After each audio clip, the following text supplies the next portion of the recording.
విషయంలో పవన్ కళ్యాణ్ స్టాండ్ కన్సిస్టెంట్గా లేదు. సరే అది పక్కన పెడితే ఇప్పుడు ఒక సర్ప్రైజింగ్ విషయం అని చెప్పచ్చు.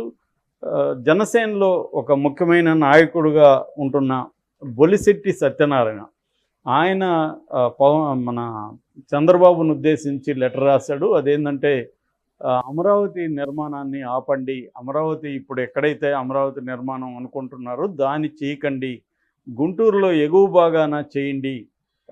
దాన్ని ఏమంటారంటే ఈయన అమరావతి నేచురల్ సిటీ అని పేరు పెట్టారు. అక్కడ చేయండి కానీ ఇక్కడ చేయకండి అనేది ఆయన చెప్పాడు. ఇది ఒక రకమైన షాకింగ్ అండ్ సర్ప్రైజ్ అని చెప్పచ్చు. ఎందుకంటే కూటమిలో భాగంగా ఉంటున్న జనసేన నాయకుడు అమరావతిని ఇప్పుడున్న పద్ధతిలో చేయొద్దని వ్యతిరేకించడం అనేది పెద్ద చర్చకు దారితీసింది. మరి పవన్ కళ్యాణ్ ఇప్పటివరకు దీని మీద తన అభిప్రాయం చెప్పలేదు. మరి బొలిశెట్టి ఎందుకు చెప్పాడు?